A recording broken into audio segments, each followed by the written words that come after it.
Music Matters. Sky, Concert Cult. How you doing, man? I'm doing well. How about yourself? I'm doing well, brother. Thank you for having me here in the wonderful city of Lodi. And you don't have to lie. I was just saying, this is the first time and most likely the last time I'll ever do an interview in Lodi. That makes sense to me. You've always lived here, right? Not always. I grew up in Stockton, and then this was the upgrade, and I'm looking to upgrade again soon, as soon as I can. What are you thinking? You know, I don't know. I'm actually looking possibly out of state, so I don't know. Why's that? Whole family moved recently, so I'm just kind of like, might as well kind of explore. That makes sense. Yeah, I've never been out here. My videographer Mateo, he said he's done like work out here before. Okay. But I've like never. When you told me you lived in Lodi, I was like, oh, it's that place outside of Sacramento. Yeah, I mean, a little south of Sacramento, and that's about all it's really known for. That and wine, and I don't drink wine. Wine, really? Yeah, it's becoming like Napa 2 is what they're literally aiming for. Napa number 2. Yeah, that's funny. Yeah. Yeah, so you were a big early supporter of Above the Bridge. And first off, thank you for that. Oh, I appreciate that. Everybody here on the Above the Bridge team appreciates that. But more or less, like, I've always just been interested. Like, how did you find out about Above the Bridge? Because for anybody who doesn't know, like, I've talked to Sky for like a while. Like he DM'd us and we were talking like at least a year and a half ago is probably when we first got contact. And it's like everybody who kind of messaged us in the early days, I just always like was curious how you found us. Well, I kind of, a few hashtag searches. Yeah. And I'm always looking for something that's a little bit more local to me. And there's quite a few like photographers that I was following. And I noticed you were kind of liking some of this stuff, and I was like, let me check out what this is about. And I noticed there was only a few posts at that time, and so that's kind of where I think I joined in. I was like, I'm willing to support this. Yeah, that was like early days. Yeah. Because I remember even back then, Concert Cult didn't have nearly as many posts as it does now. Yeah, that's correct. When did you actually like begin Concert Cult? Like, how long ago was that? The 2-year anniversary will be the 16th of this month, which is December. I don't know when this is releasing. Wow. So yeah. So walk me through real quick what your impetus was to eventually just start concert photography and start your account and everything. Like, what kind of motivated you to begin doing what you do? It's kind of a funny story. My favorite band, Shut Ups, I was at a show of theirs, and I was telling them, I don't know how many more of these shows I'm going to be able to go to. I thought I was going to get fired from my job because they were just laying off people left, right, and sideways. Mm-hmm. I said, I just don't know how many, gas and everything else. Don't know how many of these shows I'll be able to come out to. And they said, well, it was the drummer Mia. She approached me and was like, hey, why don't you just start a blog? I have a friend who's doing this. They get into shows all the time, with media credentials. And I said, really? So within a week, I threw up this really jank website, which is still in its current state because I don't know how to make a website to save my life. And I created that Instagram account. I got a guy for you if you need some help. Yes, please. Yeah. Like, let's talk. Beautiful. I mean that. But anyway, sorry to cut you off. No. And that's really how this all began. I already had 1 million concert videos on my phone because that's my main passion is going to live shows. So it's just kind of evolved into that. And then the world shut down in 2020 and I had to really rely upon all the old footage to get me through a year. So it completely started with you just wanting to get into shows for free. Yeah, that was really it, and it didn't work. I have still paid for every single show. Yeah, no, That's interesting. No. So, did you expect it to grow into this passion that you now obviously have for it? Because you're still doing it, so you must like it a little bit. No, I didn't fully expect it to become as big a part of my life as it has. But it was kind of a natural fit because I'm already doing this, and there's already, I don't have a huge following, but the people who follow me seem to be pretty passionate as well, and it's kind of melded together. I love it. I mean, that makes sense, especially considering what you cover. Like, covering live music, it's such a scene-based thing. Like, I've learned from going to a lot of shows in the Bay Area. It's like, and just talking to bands from the Bay Area too, specifically. The scene is so localized that you see a lot of the same people at the same shows. And Sure. I mean, knowing that you go to so many damn shows, I'm sure you see all kinds of the same people. They're constantly, it's literally the same select people that are going to be hanging around after the show because we just love it that much, you know what I mean? So yeah, you definitely get that. When do you start going to concerts? Like, how old were you? And I mean, have you always been interested in going to live music like that? My first show, I was really young. It was like taken with a friend I was staying with a friend to like county fair, and I Yeah. sing Goo Goo Dolls, and that really didn't resonate with me. I was Really? like, this is cool, but like I didn't have the passion. It wasn't until I was, I think, 14 or 15, I went to a local punk rock show, and that's when I realized, like, this is happening every weekend. This is what I want to do. I grew up homeschooled, so like I was kind of sheltered. I didn't really see a whole lot of the world, and that kind of opened up my eyes, and I never looked back. It's just been constantly concerts from that point on. Huh. So, being homeschooled and going to that environment, was that never like I don't want to compare a concert to a party, but was that kind of like a thing that was just new to you, like that kind of idea? Yeah, no, it kind of blew my mind. I remember looking at everybody, and they had the, like, vests with spikes in them and Yeah. patches all over the place, and I was like, oh god, I'm going to die tonight. And when I realized, no, these people are very cool, they just, they're just as accepting of you, just accept them, it was perfect. It was like, oh wow, the music's great, just opened my eyes to everything. So That's funny. That's like how I've always felt, where my love of like live music comes from. It's like the community based thing, because I Sure. feel like when you get to a point where you are at a show with like, and everybody around you, be it you came with them or you didn't, you're all interested in the same thing. You have one common interest automatically. You're just Right. that much more likely to enjoy each other's presence and be friends. And I've really found that it's hard for me to like imagine getting into like a problem with somebody at a concert, because 9 times out of 10 everybody around you is just so nice regardless of the artist. Like Sure. I mean, I'm talking to you, so I've probably seen nothing compared to you, but like I've seen so many different kinds of shows, and it's like from top to bottom, people at concerts just tend to be there to have fun and have a good time, and generally not there to cause problems. that's true. I definitely have been to a few where I would probably go, I don't. Yeah. But I mean, that's the exception, not the rule. Uh-huh. So yeah, for the most part, everybody's looking to have a good time, and that's what you get. Do you think it depends on genres, or what kind of what kind of 100%. shows do you usually get people who are a bit more I'm a big fan of Slayer. yeah. Going to Slayer shows, you're going to get Slayer fans, and that's not always the best thing. And I'm a fan of Slayer, so, people who are upset by hearing that, they just tend to be a little bit crazier than others, and that negative spirit that Slayer brings really kind of permeates in the crowd. So Yeah, I could see that. Yeah. Like I could see, like, if you're going to like an Oasis show or something, like just based on Sure. like the idea, like how, what that band's known for, and what like what they were, just the kind of things they've been known to do. I could see like their audience matching that energy. Oh, of course, 100%.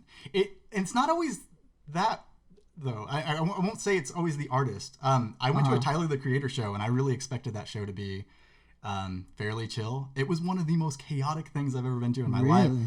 They broke one of the fans, the crowd. They broke one of the bar tops, like standing on it. They couldn't wrangle the fans in. It was awesome for what it was, like just being a part of the chaos. But That's crazy to me, because I didn't expect that. I saw Tyler at Bill Graham on the Igor Sure. tour, and it wasn't. It didn't seem like that to me. Like that's the thing too. I feel like venues play a part in it too. 100%. You're right. It's the atmosphere. It's everything leading up to it. There was a lot of hostility in the crowd prior to the show even starting. Oh really? Yeah. I believe there's like some civil rights thing going on Oh, wow. outside. I don't recall exactly. I just remember there being police lined up, and fans weren't happy with that. It was just a culmination of things. It wasn't Tyler the Creator, but this was also early in his career, and things were a little more wild back then. How long ago was this? Oh, this must have been 8 or 9 years ago. Oh, so that was like Cherry Bomb Bastard era. I think this was a Cherry Bomb tour. Yeah. So he was like very, very, yeah. That was aggressive. See, that's what's interesting about the arc of Tyler the Creator to me. He's so different now, image-wise, than what he was when he was a 100%. kid. It's like you would think. What's funny? I say this all the time. I think people who are fans of Tyler now would hate the fans of Tyler when Tyler was making Bastard and Goblin and Wolf. 100%. And I those are like, you're talking about two almost different artists at this point. Yeah. He's grown, and artistically speaking, he's doing so many amazing things. But I did like the brash side of him as well. I didn't agree with everything he said, but it was interesting at least. Do you think when you say you didn't agree with everything he said, do you think that you can separate the art from the artist's like perspective on things and maybe their actions sometimes? Because I find that plays a role in live music a lot. Because I haven't been presented with an opportunity where this would have changed whether I went to a show or not. Sure. But I think like I could see it scenario where somebody enjoys the art of an artist, but maybe they don't want to financially directly support them by going to a show based on some of their ideas or values. That's where I'm at personally, because I can separate the two. Uh-huh. However, I will no longer support you financially in any way, shape, or form, and that includes streaming your music. You know what I mean? Like that. Once I learned that you have values that I don't like, or maybe, I guess it's tough to say. In this instance of Tyler the Creator, things he was saying, I bought the album, but it's almost in a jovial kind of way as the way I at least interpreted all of the music. I didn't think he actually felt the way that he was saying, because he's talking about murdering people, and to my knowledge, he hasn't done that. So things of that nature, I can kind of give a pass. It's when people do these horrible things. There was a huge garage rock movement a couple years ago, finding out that people were taking advantage of younger females particularly, and it just caused a huge stir, and I just don't have any tolerance for that. So yeah, I get that, especially because I feel like that's I think they're two separate things, right? Sure. I think like streaming an artist and saying you enjoy their music isn't as directly financially appealing to an artist as going to a show. Yeah, you don't make any money off of a stream. Yeah, so. not anymore. No, not at all. Really don't. And that's one thing with COVID that I was so sympathetic to all my friends that are artists, because it's like you can realistically, when you're a small artist, if you want to make a living, streaming is no part of that. No. You are not going to make any money off streaming at all. So it's playing shows. Now I think we're moving to a place where it can be more selling merchandise, selling whatever. But generally, as a small artist, you need to tour. You need to tour. You need to play shows. And if you're not, you can't make a living in the early days. And that's why I think COVID just thrashed these small artists in a way that was so terrible. It did. It's unfortunate. I talked to a couple of friends in bands, and they've expressed just how big of a financial loss, it was basically like you went from making just a little bit of money to zero. And that's it's unfortunate. It happened. I'm glad to see we're kind of coming out of it. Hopefully we can continue and maintain. It seems like people are hungry for live music again. So yeah, that I think that's true. I think we are like getting to a place where stuff is starting to be normal again, somewhat. I hope so. We're on a path. At least. We're heading in the right direction. Yeah, like 6 months ago there was no path. We were just kind of all over the place. Yeah, especially with live music, man. I remember when I in the midst of COVID, I was hiking a lot, and I remember I would hike, and one of the things I would listen to while I hiked a lot, I was listening to Rick Rubin's podcast. Oh, nice. Yeah, Broken Record. It's a great podcast if anybody's interested. But I remember listening to an episode, and he was talking to Ben Folds, and they were talking about like when live music would come back. And it was interesting to me because they were one thing that Ben Folds said is that he thinks everybody was like anticipating a moment where live music would come back once and for all. But Rick Rubin was saying, no, I think it's going to be like a gradual thing. Like, yeah, I think you're going to have like people with masks at shows and people separated at shows and very low capacity shows before you have like normal shows yet. But I never really felt like that a lot, at least. Like I never felt like concerts were restricted and once they came back. Like I felt like as soon as the vaccine started to roll out, it seemed like shows were pretty much back to normal. And I mean, that was cool, but again, that also means like the thought of them going away again is equally scary. Oh, it's beyond.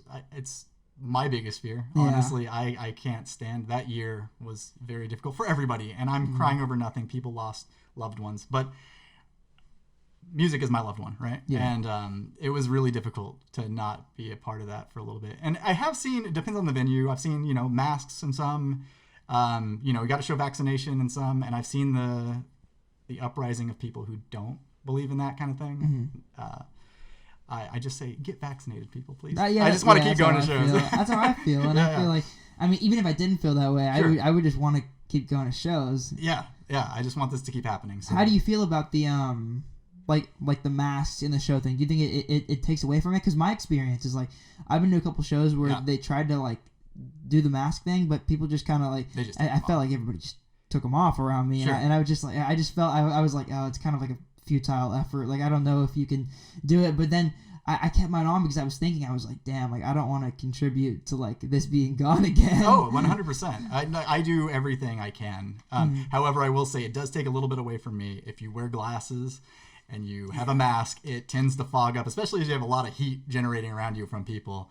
I was just at a Thundercat show and I was just completely fogged over. And eventually I just took my glasses off and I couldn't see anything. Even though I was in the front row, I couldn't see Thundercat anymore. I seen the blur that is Thundercat just playing the bass as magnificently as he does. Where'd you see some Thundercat at? At Ace of Spades. Oh, that's so sad. I've never actually been to Ace of Spades, ever. Oh, interesting. Somehow. I worked there for a short amount of time. Really? I did. Yeah, I saw Thundercat on...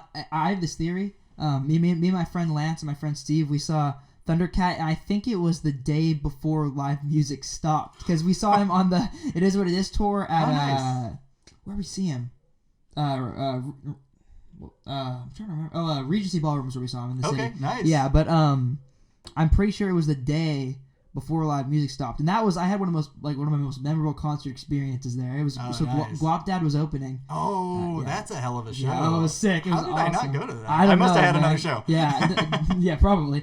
But Guap Dad was opening, and I was wearing a headband. I had like a red headband on, and we were just in the pit having a good time. Nice. And then and like it got to the point where everybody was kind of tired, and I feel like it was like Thundercat wasn't even out yet. Everybody was trying to chill out. Sure. But I was still kind of jumping because I'm such a big Guap Dad fan. Oh, great. And, yeah. and then he's playing. I think he's playing Gucci Pajamas, and then he looks out in the crowd and he stops the music. His DJ stops, and he goes, "Hey, you in the red headband, I fuck with you." And I was so juiced. I was like, brilliant. it probably was like my favorite concert moment ever. Oh, like, and it was so cool, but it was weird, right? Because it was like that was like the best high of a concert point I ever had, Sure. and then it was like after that I didn't go to a concert for a year and a half. And then we're done. Yeah, and then we're done. Exactly. Tell me about working at Ace of Spades. What'd you do there? I was a barback, and it was Okay. very, very short-lived. 2 months, maybe. I couldn't maintain the job I currently have, and that job, and I've got like a physical illness that I can't really keep up. I was lifting 160-pound kegs, and my body was not having it. And upstairs, because I've got a little upstairs area, and that's when I realized like, oh, this is hurting me even more than when I came in. So I just need to back out of this. Did you get free shows then?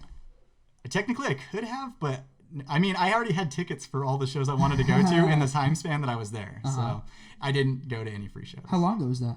This was 2019. Huh. Yeah, 2019. Early 2019. How old are you?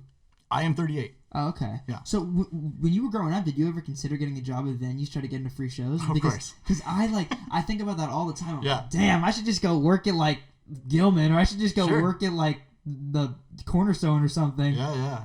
Oh, it looks great. And then I see, like normally they got their back turned the entire time and everything else. And like working at Ace of Spades, I never stopped moving. Yeah. The only cool moment I had was Dexter Holland of The Offspring. He was out in the back area, and I was moving some stuff along, and he's like, "Kid, you bust your ass. I can appreciate that." And I was just like, so "Oh, that's badass. awesome," And then I'm like back to busting my ass. So Did you ever get to like meet or have cool conversations with any of the musicians that played there? really didn't. No, Wow. It was very short lived, as I said, and they kind of kept that separate. Yeah, I was gonna say I think that'd be you'd almost be put in a weird place as like an owner of Ace of Spades or something if you had to like kind of keep the act happy and keep. I mean, I'm sure a lot of your employees would want to talk to them, but you can't really keep. You can't have every single person walking into the green room and saying, yeah. "Hey, what's up?" Yeah, I don't even think I made it to the green room. One time I tried to like, I'm gonna go check this out, act like I didn't know where I was going. Yeah. They're like, you're bar back. Go back this way.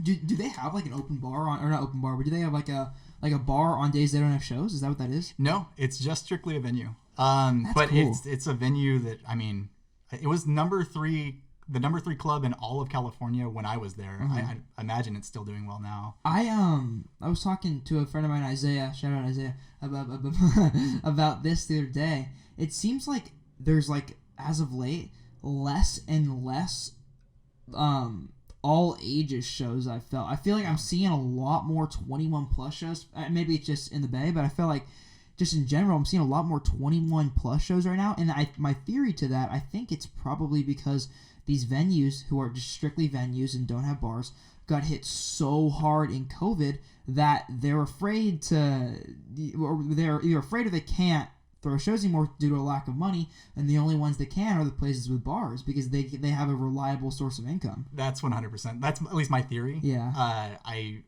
I've seen the same because I have some friends. I've got friends spanning multiple, huge range of age, and a couple of them are like, I can't go if it's 20, and I'm like, oh, sorry, man. Most of these are 21 plus these days. Yeah. And I mean, I'm 20, so that's you're just on that cusp. I'm on that cusp, man. Like I've had a bunch of friends that I wanted to go see, but they're like, oh yeah, it's 21 plus, and we could try to get you in, but they're pretty strict these days. I'm like, we'll get you in next year. Yeah, next year. There you go. When so. Outside of when you originally started going to concerts, when did you first get interested in music? Like, how did that become a point and a thing in your life? It's always been a part of my life. My mom kind of introduced me to a wide range of bands early on. She's kind of a hippie, hence the name Sky. It's a dope name, though. I like it. Thank you. I appreciate that. But she would show me all of these different bands, and my dad had his own kind of music that he was into, and music was always playing in my household. And since I was home all the time, it was just, you kind of learn to love music. And then I kind of found my own groove through it was the artist Beck. Wow. I heard Beck at I think 11 years old, and it kind of opened my eyes to like an artist that can like morph and be different things to different people and different albums. And that was the artist I started chasing everything. I was just like, I just couldn't stop consuming music. I had to constantly consume. How many times have you seen Beck? Ooh, I don't know the actual number, but I would, if it's less than 10, I'd be surprised. I'm seeing him for the first time with Thundercat and on the Chili Peppers tour in July. You're gonna love it. You're gonna love it. That's gonna be a fantastic show. I wish I was going to that show. Yeah, it wasn't cheap, but I imagine not. I had to pull the string for the Chili Peppers. Sure. And that's like my number one. I get it. So when you were growing up and you became such a big Beck fan like that, how long was that before you started going to concerts? It was a few years. I was pretty much just holed up in the room with my boombox. You know what I mean? That was just like a traditional music fan. Yeah. It was all radio at the time. Like that was my outlet to music. And then, we got our first computer as a family, and I remember like huddling around that and like, oh, cool, we're sending each other files, and it would take forever to listen to a single track. Yeah. Were you one of those guys who would pirate music online? 100%. Yeah. Like everybody in like your age and like 10 years above and 10 years under, that's all they did. Oh yeah. I mean, but literally it would be like an hour and you might get 2 songs. Yeah. So you weren't getting a whole lot out of it. That I can't even imagine. No. I think about like all the time, if I was older, would I be as into music as I am? Would I have been like at record stores like digging the crates looking for vinyl? Sure. Or would I have like just not ever gravitated towards it if I wasn't exposed to the internet? Sure. No, it's a fair question to ask. But you want to test yourself. Like, if you really love music, you'll sit there for that hour and get those 2 songs and love it. Yeah, I get it. I think it'd be a way more rewarding process than just streaming something on Spotify. Sure. I think that there's kind of something. We've got this mentality, at least I've noticed from a lot of people who are casual music listeners. They just, oh yeah, I heard that song, and they're not listening to records anymore. They're not listening to the whole album anymore. It's just like the single, and I'm like, that's so strange to me. It's an artistic piece. Listen to the whole thing. I feel the exact same way. I feel like music is meant to be consumed in albums, and I'm not shitting on anybody who doesn't. No, I mean, listen to however you want. Yeah, I just don't understand it. No, I was gonna say, because what's interesting to me is like I was thinking about this today because I was listening to the new Little Sims album, which is amazing. If anybody, I haven't listened, so I need to listen. It's she's a genius. But anyway, I was listening to the track list, and then I was just sitting there, had it open on my computer, and I was looking at the plays on all the songs, and the interludes have like 20,000 plays, and some of the singles have like it was like 14 million, 15 million, and I was like, very clearly, yeah, and I was thinking about that exact concept. I was like, oh, obviously nobody, and I don't expect you to like bang the interludes in your car, but I'm saying like somebody just passing by, and just interludes playing at an absurd level, like the Facebook story interlude on Blonde, like someone just just banging that super loud, the 808s up. Hey, there you go. But I mean that's not like I don't think anybody's gonna realistically do that. But sure. I always find that like. When I go back to a single off an album, it's because I listened to the album first and that track stuck out amongst the other ones. I agree. That's just always how I've been. Don't get me wrong. There's certain albums that I've only liked a track or 2 off of, but that's fairly rare. Yeah, that makes sense. Do you think that might come from you growing up listening to vinyl and then also, just downloading music the way in which you did off the internet? I think so. I mean, if anything, like the downloading the music, I was only pulling the singles at the time because I could only get the 1 or 2,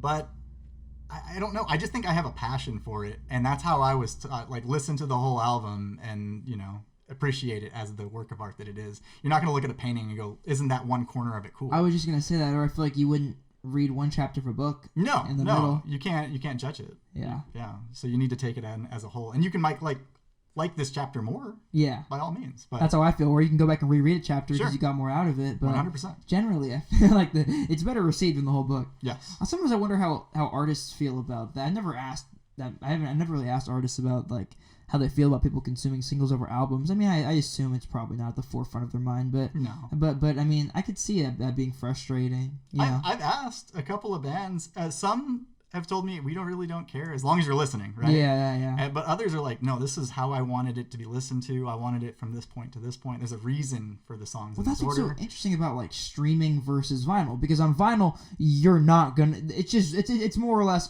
if somebody buys a vinyl, they're not gonna not listen to the whole thing. No. Like too much trouble. Yeah, I was gonna say like when you bring that record home, like you're weird if you're like moving the needle to get to a specific track sure. instead of just starting at the beginning. Yeah. So it's like, whereas like with streaming, it makes more sense to just click a random song. Yeah. So it's like I guess I could see why in the age of streaming that's done way more than in the age of records. Yeah. 100%. I think that there's a reason why music is consumed the way it is right now. How many? I remember looking at your page one time, and I was I don't know if it was like, I think it might have been like a ticket thing or like some kind of note of some sort.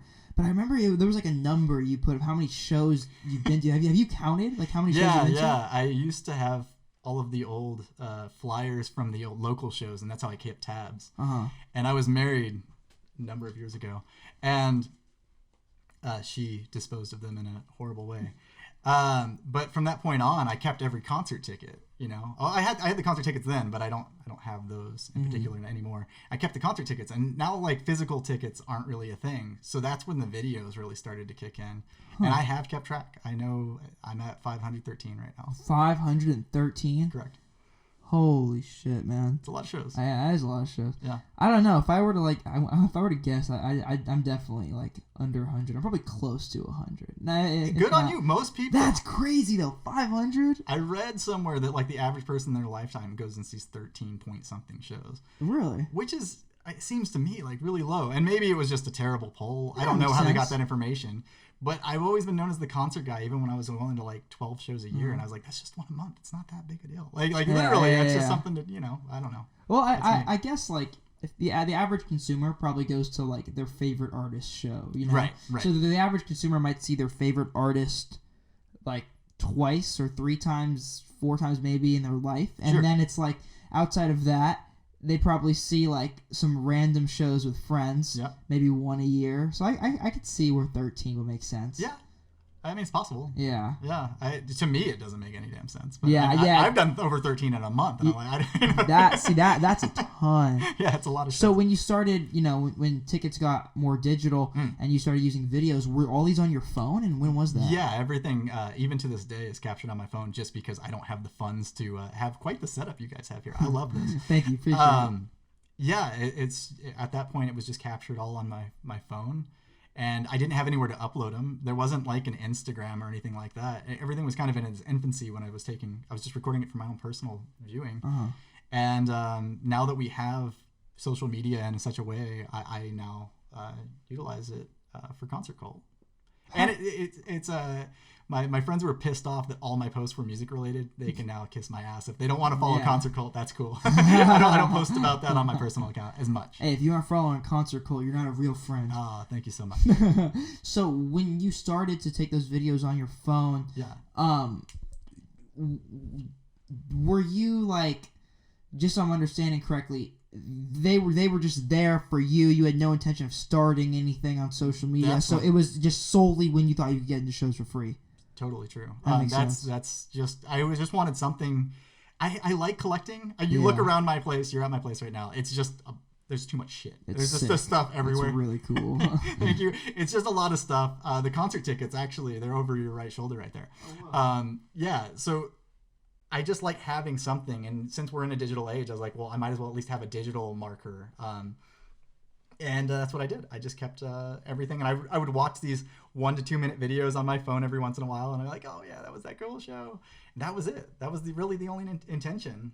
And I lost some of those to like an older phone that I never brought over from the cloud. So those are gone forever. But I know the count at least. How do you think social media like changed concert scenes? Do you think like, 'cause I mean, opposed to like hearing about a show on like a website or hearing about a show on a radio or something related to that, how do you think hearing about shows over social media like changed the scene? Is that how you usually find out about shows? Yeah, it's like now if you don't have a social media account for those hot tickets that go up, if you don't have that alert that's telling you from the venue, from the artist, the number of ways that I follow and look to see, hey, the pre-sale for this show is going to be tomorrow at this, and this is the password. If you don't have that, you're not getting into that show. Yeah. It's no longer the email list that I used to get. That's how it all used to be. You were on email lists? I was on email lists. That's from venues or what? Yeah. I used to have a couple of people that would email the entire venue list. Like they would compile them and then send them out. And that was cool. It was convenient, but that's not how we work anymore. Things can just be in an instant, and it could just be on social media. And like tomorrow, secret show, be there, get the tickets now. And you're like, well, if you missed it, you weren't going to be there. Yeah. Or you're paying through the nose, and I don't have that kind of money. Yeah, it is really different. I mean, I was never alive in an age where I learned about concerts from anything but social media. So I can't even like imagine being on something like an email list and how different that would be. Yeah. I mean, email's just for spam anymore, right? Like I don't use email for anything. Yeah, I use it like for like things that like I want to act like I'm official in. Like, sure. like you know what? Like if I want to act professional, I'll like email an artist to interview them. But like more often than not, it's like I meet them somewhere, or like I send them a DM because I'm a fan of their music or something. Yeah, exactly right. I do use the email. I use my Concert Cult email. It exists. I don't use it that often, but every once in a while I'll have somebody approach me, a band, like, I love that video you posted, could you send it to me? And I'll send it through Concert Cult. Oh yeah, that's pretty sick. Does that happen a lot? You have like artists not a reach out to you? lot, but I've had a few. Yeah. That's cool. Do you go to like mostly local shows or mostly bigger shows? I feel like there's a mix, huh? There's a mix. Because I don't really view things in the local and larger. The only thing about the larger show is I know I need to get the ticket immediately, as opposed to like I can probably show up at the show and just pay the cover or whatever it might be. But that's just definitely a mix. I'll be at White Reaper. I don't know if you're familiar with that band.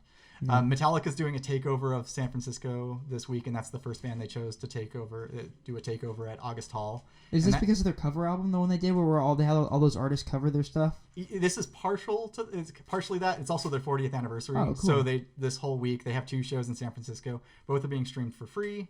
If you have Amazon, I think. Something like that. But anyways, that show will be larger, and then I'll be at a show seeing my favorite band, Shut Ups, this Saturday. And I recommend people go out and see that. How many times have you seen Shut Ups? Because I feel like...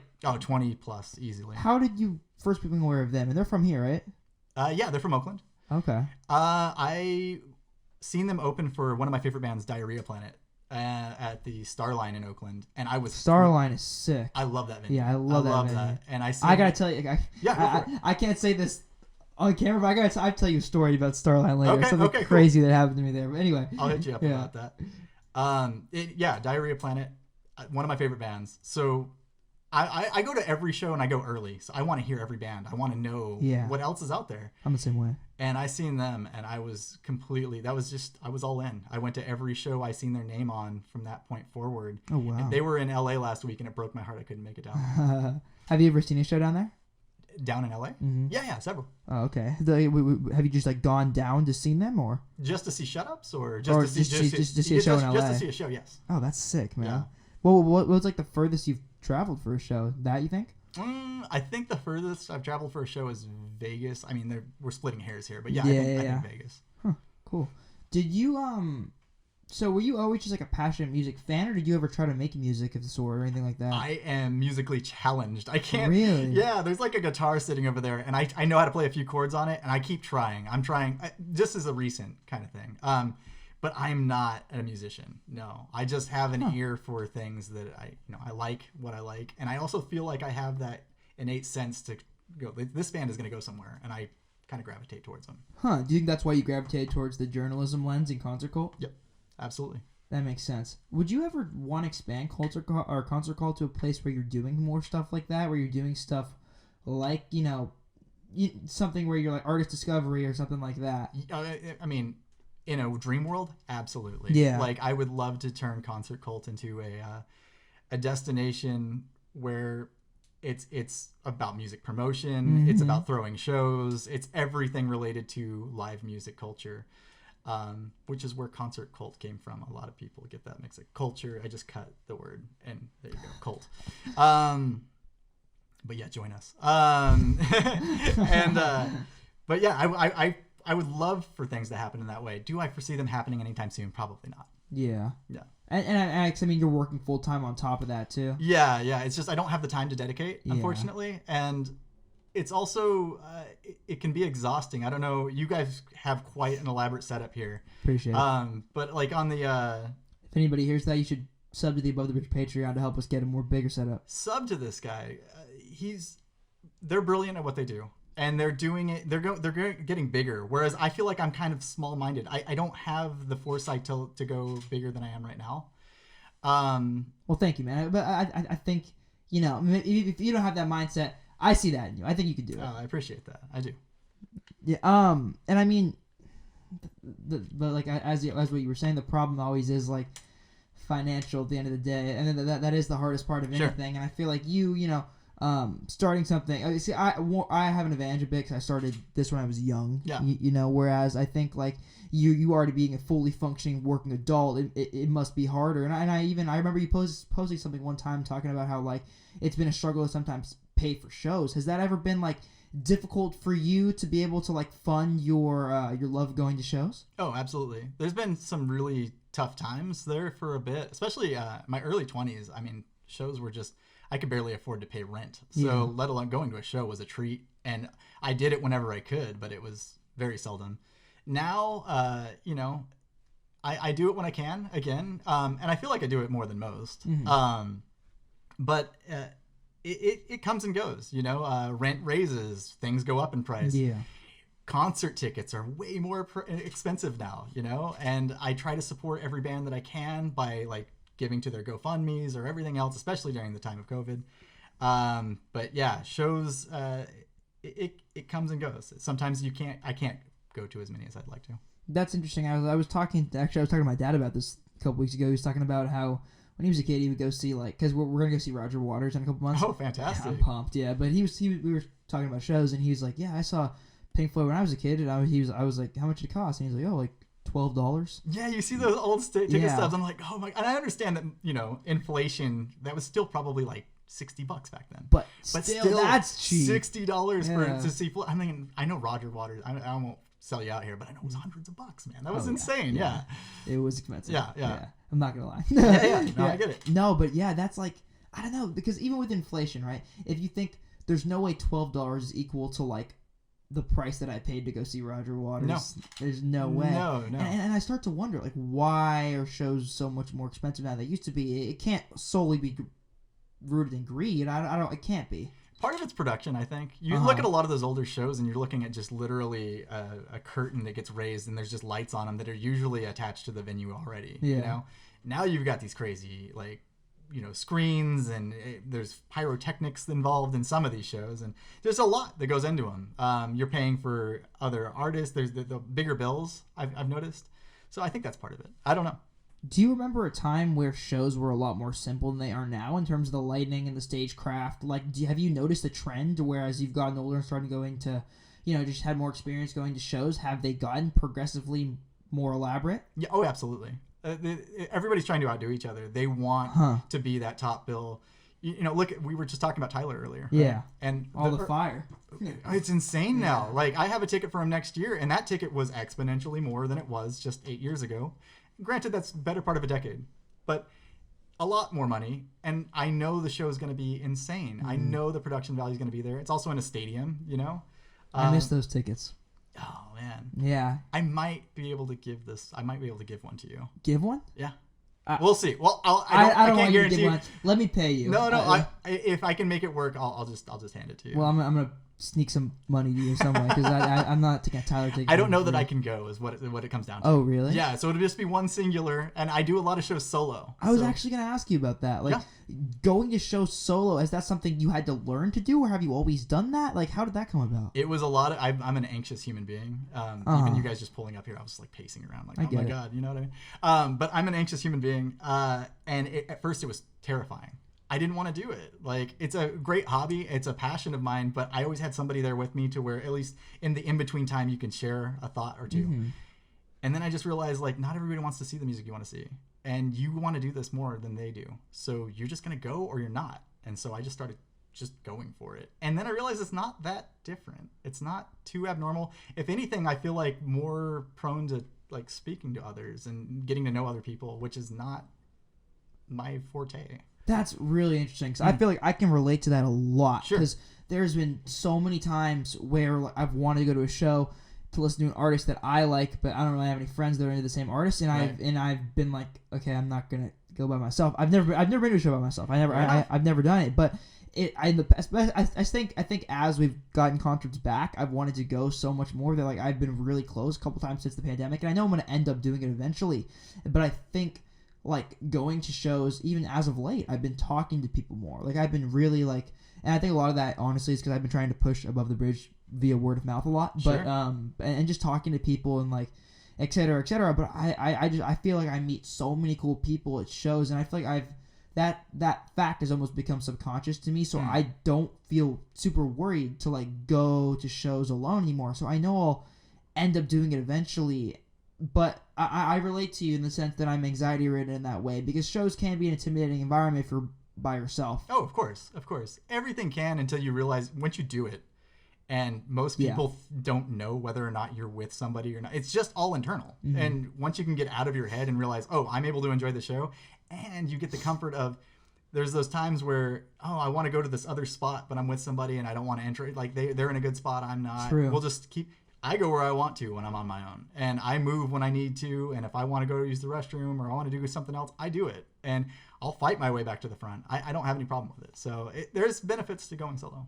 Yeah, that's an interesting way to think about it, because I've had experiences like that where I've gone to shows with people before, and you know maybe I was tired and wanted to chill and just kind of watch. And they wanted to get in a pit and I didn't want to, or vice versa. Exactly. Maybe I'm trying to turn up a little bit more and I want to get in a pit and then they're not really feeling it. Yeah. And I mean, that just comes and goes with shows, you know, like it depends your mind state, where you are, the artist, whatever. Sure. You're not always going to want to go to, I find that, you know, I experience shows very different every single time I'm at one. It's no two shows feel the same to me. That's, I don't know that I can fully relate to that, but yes, for the most part, I totally agree.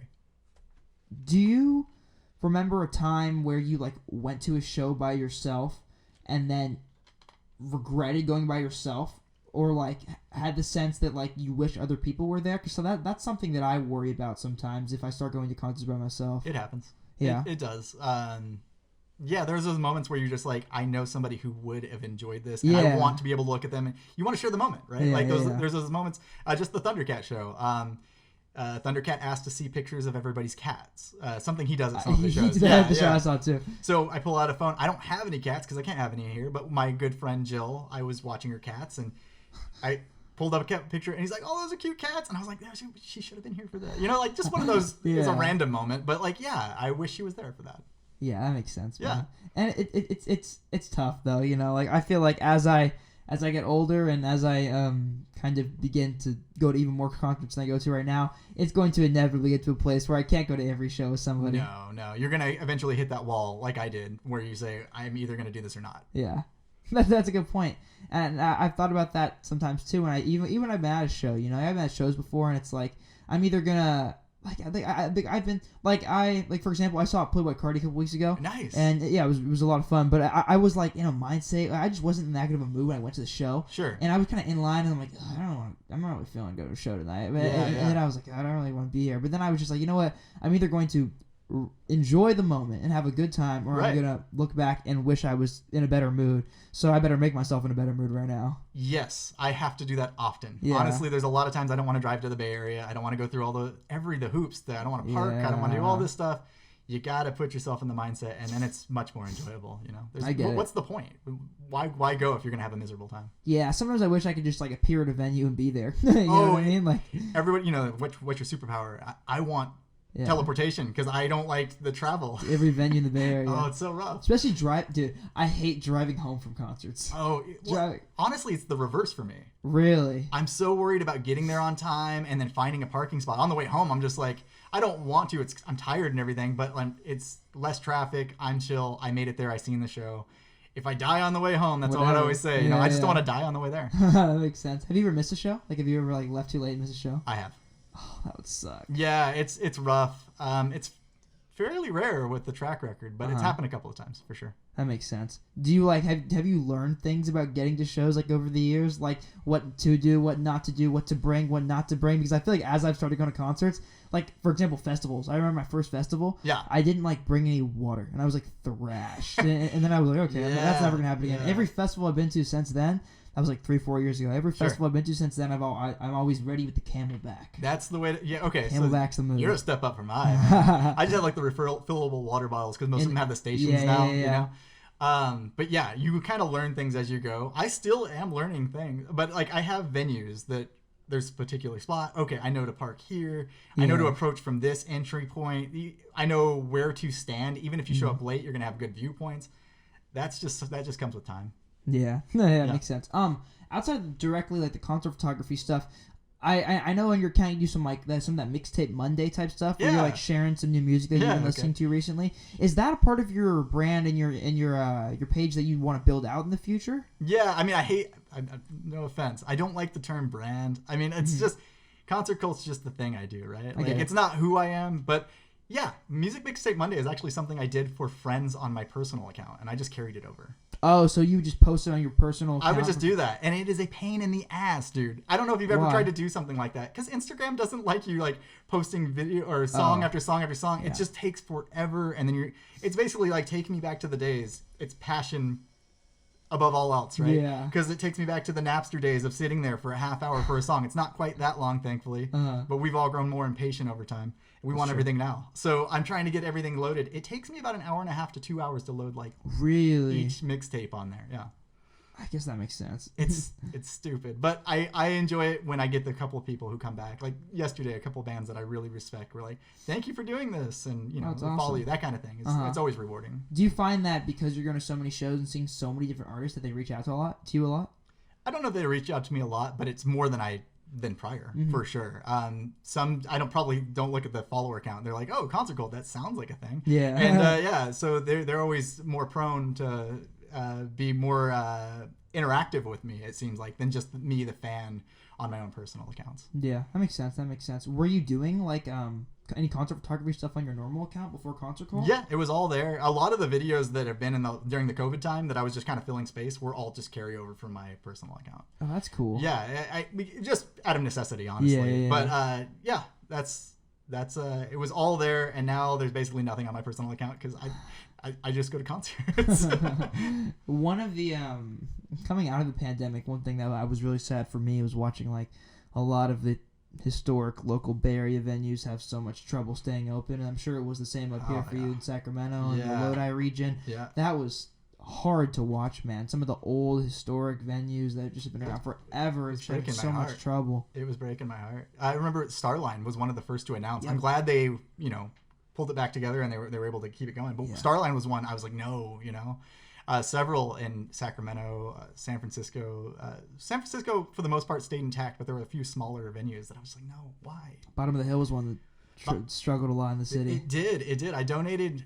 In fact, when we got that first, what was it, the stimulus check, I took that money, and all of the money that was given, I gave it to venues and bands. That's fucking awesome, man. It's just what I believe in, and I believe in supporting what you believe in. So I fully agree with that. I think you should back up what you believe in financially. 100%. I've always thought that. 100%. And be that pursuing a passion, be that aiding somebody who's pursuing a passion, be that aiding somebody who is pushing things that you believe in. I just think, I almost think there's nothing better to spend your money on. I agree with you full-heartedly. What are some of your favorite local venues? Favorite local? I mean, local's tough for me because Lodi doesn't really have anything. Yeah. So when you say like local, Sac, it's I guess. Sac. I would say Harlow's is among the top. Unfortunately, a couple of my favorite ones really shut down. There was Blue Lamp, and then there was a Press Club. They were just dive bars, but they got such great acts. The people were always so kind and cool. I miss that. But like in San Francisco, Bottom of the Hill is my number one spot. You go there. I've seen some of the craziest shows back, like Interpol when they were just kicking off. Yeah Yeahs when they were just taking off. Yeah. In those spots with people. I mean, everybody. The buzz was about those bands, but Yeah. fantastic. You know what I mean? Like those were great times, and it still carries on today. They're still pulling in Starcrawler, which is a band I think people should probably keep an eye on. Give it a couple years. They're gonna be a big deal. We're coming back to this. Everybody, Starcrawlers. Starcrawler. Oh yeah, I'm gonna say shut ups. Go shut ups. But yeah, Starcrawler's definitely got some heat with them right now. Hell yeah, man. Yeah. Do you ever, like, when you go back to those venues, get nostalgic about other shows you've seen there and get, kind of have memories like that? Yeah, I was tossing a couple back with a buddy of mine at Bottom of the Hill recently, and they've got a wall up of prior shows, and I was just like, yeah, that one and that one. And I was just kind of pointing out a bunch of stuff, and he's like, yeah, that's cool, man. Like, chill out. I'm sorry. That's funny though, because I definitely, I haven't been in nearly as many shows as you, obviously, but I feel like I have memories at so many shows, and a lot of it revolves around the people I were with, and then just the entire atmosphere. Like, I feel like concerts are such a memorable thing. Like, so many things can happen. They go in so many different directions. Well, I think that like memories are tied to music for me. So like, me too. Yeah, and I think it's common, right? Yeah. So you think about that song, and I think about the place, almost the smell, everything kind of permeates, but it's around that song, and obviously the place that you're at when it comes to concerts and live venues. Do you have like specific songs that are anchored to specific memories? Because that's how I feel. Yeah, absolutely. Both good and bad. Yeah, me too. Totally. Yeah. Like one thing that I also find that I have songs that remind me of like certain periods of my life. Like one is like No Surprises by Radiohead is probably what a great song. It's probably my favorite song of all time, and it's not because of like the sonics of it or like the songwriting, even though it's a great song. It's because of the period of my life that it makes me think of it and reflect on, and it just, I think music can mean. There's so many levels to music. Sure. And I think that's just one of them. Yeah. No, that is an astute, viewpoint. Music has that ability, right? It's such a part of my life, a huge part of my life, that, yeah, I can reflect back and go like, that song reminds me of being 16. You know what I mean? Or hearing like anything off of Green Day's Dookie just takes me back to being like, I think I was 12 at the time. But that was an album that I spun it so many times. I think it was warped in the middle. I had to buy another one. Oh, that's so badass. I've never even heard of that. Yeah, I don't know if it's really a thing or if it was just a jacked up CD, but like it definitely started going off axis a little bit. So yeah, I find that like I was talking about this last night. I was just saying this, and I think it kind of works in tandem with what you were just saying. I think in the same way that there's certain memories that are tied to specific songs for people, myself included. There are also songs that you don't understand until you have acquired the lived experience to then relate to what the artist is trying to convey. And I felt like I had a moment like that last night. Like I had a moment with White Ferrari by Frank Ocean. Oh, that song's never like been like I've never loved that song. Sure. But I was re-listening to Blonde yesterday for like I was great album. Yeah, it's amazing. But that's another. I didn't like Blonde when I first heard it. Interesting. It's grown on me probably more than any other album ever has. Sure. But anyway, that's a different thing. But I was listening to the album, and that song just hit for me for whatever reason last night more than it ever has ever. And it was like, and I think there's certain lived experiences that you can have that then provide context to music that you didn't formerly have that can completely change your outlook on a song. Yeah. No, I think that's. Music's powerful. Yeah. It doesn't have limits. Like literally, you can take any song or any album, and it can have such an impact on your life. And to your credit, there are things that might just go over your head. You just haven't lived that moment yet, and you come back to it and go like, "Wow, that has a deep impact with me because I actually lived that experience." Or you've just matured enough to understand it. Like there's different, or you've lived with what they're saying. I didn't have a huge love for. Nothing's coming to mind off the top of my head, but there's music that I listened to and I didn't really love until I got older, and I was like, wow, this resonates with me now because I had to go through that. You know what I mean? Yeah. Sure. And I mean, I've done a lot less growing up than you. Not Yes, I'm old. Not to cut you old. I'm fucking old. It's on me. No, I get it. I'm not calling you old. But I'm just saying, you've done more growing up than I have, because as in I don't think I've there are experiences that I have yet to have in my life, and I think there are totally songs that I'll go back to in 10, 15 years that I'll say, wow, this just didn't mean anything to me when I first heard it, and now it does. Sure. How do you think, as you've listened to music and consumed music throughout your life, how do you think your music taste has changed? I think it really just plays to, I'm a mood listener. Me too. And that has always been the case. I think it's safe to say. Maybe the early years, I was just trying to feel everything out. I was just experimenting with different. It was actually, like I said, Beck was kind of the one that opened my eyes. And a buddy tossed me Radiohead's OK Computer, and I tossed him Beck's Mutations, and we kind of did that. And from there, we just kind of opened up the world. And it was Pavement and learning they were from Stockton, and we were living in Stockton. And I was like, whoa, this is blowing my mind. Yeah. And just everything. That was more the experimental phase, right? I was trying to learn about everything. And in the 90s, for me, it was more about I really don't like the way most of rock is going, so I was trying to dabble into rap music. And when Outkast was hitting, and there was just more punk rock than punk rock was being at the time, in my opinion. That's a great way to put it. I agree. Yeah. It's true. Yeah. It's 100% true. It's when rap kind of took over, and they've never turned back. I listen to more rock music, but there's a reason why rap's on top right now, rap and pop music. And it's with good reason, in all honesty. But I'm just always listening to everything I can. So these days I gravitate towards rock because that's where my heart's at. Yeah. And garage rock in particular. I like the kind of the hard edge without too much production involved. And that's usually, you can hear the fire in a band's first album almost always. All of the great ideas and everything go into that first album, and then you hear the sophomore slump. With garage rock in particular, I noticed a lot of bands keep the fire going a little bit longer. But that's, I don't know the rhyme or reason why tastes have changed over the years. Maybe I've just stayed an angry old man this long. But I don't know. That's just where my heart's at currently. That and I'm listening to a lot of dark wave these days. We discussed earlier. Yeah. And that just kind of stems from, I've always been kind of a goth at heart. I don't know. I loved The Cure, and I always seen Robert Smith, and I always wanted to dress like him and do my makeup like him and everything. So I do that. Every once in a while, I'll kind of do my makeup up and everything like that. So when I'd be interested to hear your opinion on this, because sure. I completely dissent from this opinion, and I feel like you would too. Okay. Do you think rock's dead?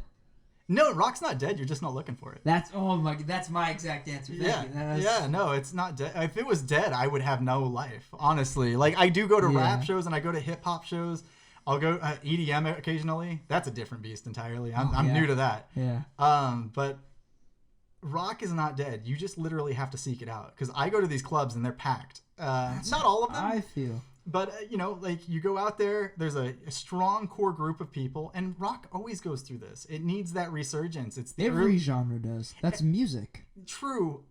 I feel like hip-hop's rode a wave from the 90s, though, that I'm kind of hip-hop ignorant. I don't think it's been around as long. That's why it hasn't seen that yet. That's fair, and that's a fair point, and probably true. That's, I guess I have nothing more. That's probably it, honestly. It just hasn't, it's in its infancy still. So it'll probably hit its lull, and but rock will come back. It'll resurge. I don't know that it'll be the top thing that people listen to, but I think it'll be recognizable as a top genre again. Just right now, hearing that stuff like Machine Gun Kelly is the #1 rock album hurts my soul. I had an interesting opinion on that album, right? Sure. Because there's 1 or 2 songs that, to be honest, I kind of think bang in a funny, corny way. By all means. But also lyrically, I think it's just one of the most cookie cutter cringy things I've heard in such a long time. And I feel and I have a lot of opinions on it, because I feel on one hand I'm okay, I feel like he is taking what he thinks pop punk is, right? What his stereotypical idea of what pop punk is, and is recreating it in the most cookie cutter form that he possibly can, and almost recreating these stereotypes and tropes as if they were actual characteristics of the genre, and that kind of is annoying, so I kind of dissent from him in that scenario. But I also feel like Machine Gun Kelly specifically, and also people like Ian Dior, and people like Travis Barker now, Right. and then also just like Josiah and like even X before he passed. I think a lot of rappers that were blending and blurring the lines between hip hop and rock were holding a really important place, because I think like the Ian Dior's and the X's and the Travis Barkers, in his hip hop phase, not his Blink phase, led up to the point where somebody like Machine Gun Kelly would just drop his hip hop stuff and make a quote unquote pop punk record. And I think that's important, because I find that the main argument to the rock is dead, and I think it's a stupid argument, is that it's not topping the charts. Now it is. So I think that whether you enjoy it or not, whether you think it's good or not, in a genre stance, more or less that's a rock record. And I do think that is important for the progression of rock, because I think it has to blend with hip hop more cohesively than it ever has right now. Because I don't think it has yet. I think if you look at like where has rock and hip hop blended in the past? Okay, we look at the '90s and we look at Rage Against the Machine, and then we would metal phase. Yeah, like new metal, and then we would look at Linkin Park, and then we'd look at like Fred Durst, and then we'd look at like we look at new metal pretty much. Right. And then rap rock, I guess. Maybe you could talk about like. You could even talk about like the Chili Peppers early records. Were of course, yeah. Kiedis was like really. Kiedis like a rapper. Yeah, he was a poet. He was definitely moving his tongue around like a rapper. Yeah. Totally. But I think like that is a less polished example of what rap and rock can be than what it is now. Because I do, and the thing is, this is gonna sound conflicting, but I'm like a huge new metal fan, and like Rage Against the Machine, and like Rage was amazing. Rage, and then the Chili Peppers are arguably my two favorite bands ever. Sure. So it's like I think there were only the most popular acts of that time were doing the rock rap crossover thing well, and then I guess if you were to look for acts before that, you look like Run DMC. Yeah, of course. Yeah, they had their crossover. There was definitely the times that it was hitting, and it was like a commodity at the time almost. Yeah. You know what I mean? It was like wow, it was a very novel thing to do. It was done, and it was like, oh, that was cute. Now we're gonna go back to separating you two, and keeping this feud that doesn't need to exist. And then like you said, new metal, and seeing stuff like, I remember the first time I heard Slipknot, and there was the turntables that they were throwing in there, and I was like, that's actually kind of cool. I thought it was neat. You're right. It's not just with Machine Gun Kelly, that one in particular. I get it. I don't, we're talking about artists, right? And then is an artist somebody who traces something? Yes. Are they? I think so. And here's why. Okay. I think music goes in circles to the highest degree, because I think if you were to like paint the musical landscape and the musical timeline, I don't think that anything new could have existed without everything that came before it. And but I guess that's not tracing, to your point. I guess that's less tracing, and that's more like of a build. Yeah, it's influential. Yeah. You know what I mean? There's something called influence, and then there's something where you can take parts of that latest record, Tickets to My Downfall, right? Mm-hmm. Yeah.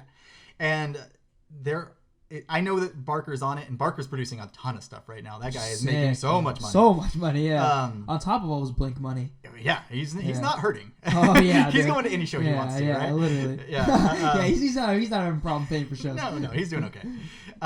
But almost beat for beat, I can hear it's almost like in this part, this is what you're supposed to do to make this pop punk record. Hell yeah, I agree. And that's a little tough for me, and that's the tough part when people are like, no, rock's okay, and I'm like, if that's rock right now, then we're in trouble. But I'm in the clubs, I'm the one going to the shows, and I can say that rock in all forms, be it metal, garage, even the pop punk stuff. Pop punk's in a huge resurgence. Totally. Everything's doing fairly well. I could not agree more, and I think that's the thing, right? It's like the average average person saying rock is dead is like a boomer that like it's like a boomer that like doesn't listen to anything but the radio anymore. You know, like I think the majority of like people who are in like the scene like understand that rock music is not dead, because there's so many great bands right now that are making great rock music, and like you said, in every subgenre imaginable, in every country imaginable. Like I just think of like I made this video essay way back in the day when AboveTheBridge was like first coming up, and it was just titled "Rock's Not Dead," and I was talking about like one thing I talked about a lot was the Australian rock scene, and how you have like incredibly influential bands that are genuinely getting popular in rock music coming out of Australia.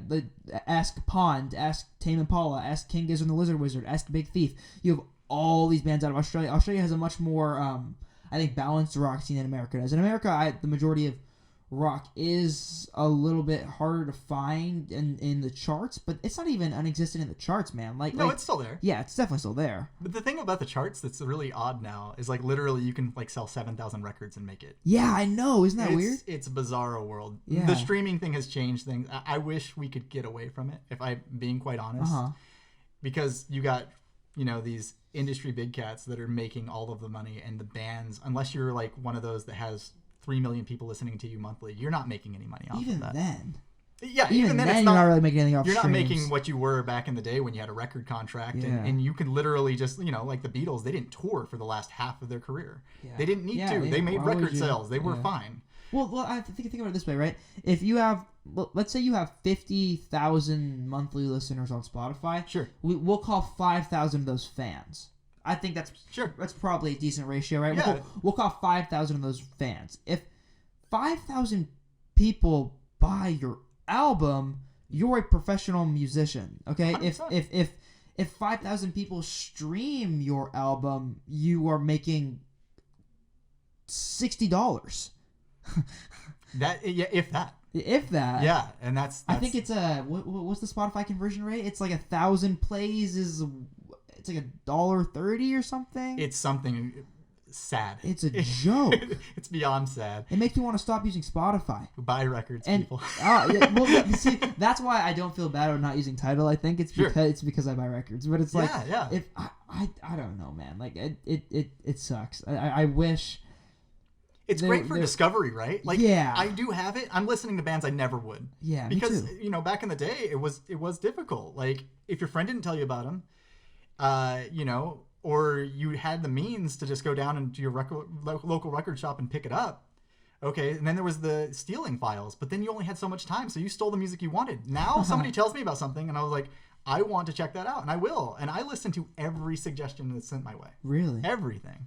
Yeah, I want to know. I'll give it at least a few songs. I'm not saying I'm going to love it, but I will listen to everything. It doesn't matter what it is. Does that ever get like overwhelming? Do you get a lot of people reaching out to Concert Call asking you to listen to stuff? Yes.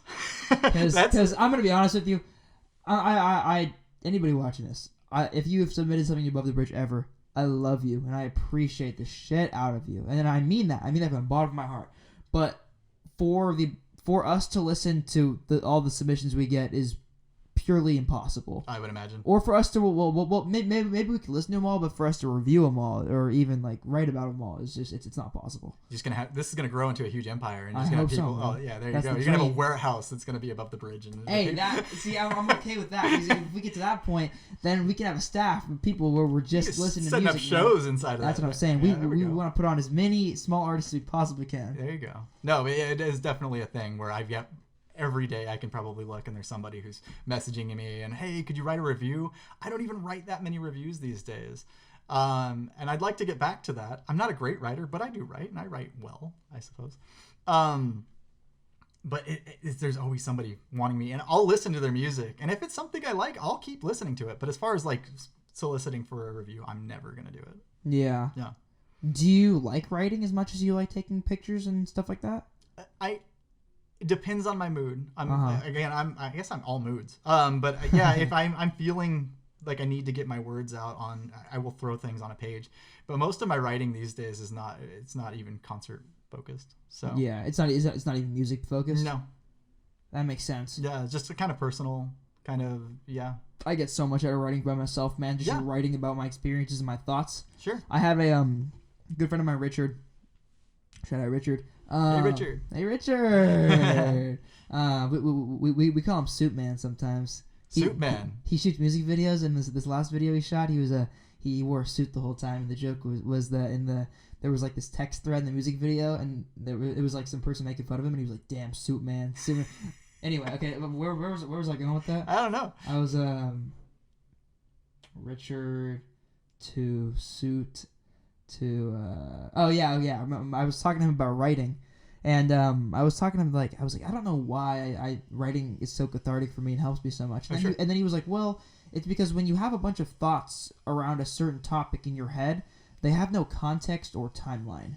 And when you are able to write them down, you can give context to your thoughts and put them in order. The way I kind of thought of his thought, I was like, well, that makes sense to me. The way I thought of it was like, if all your thoughts in your head are puzzle pieces, you putting them down on a pad of paper is you putting them on a table and putting them together.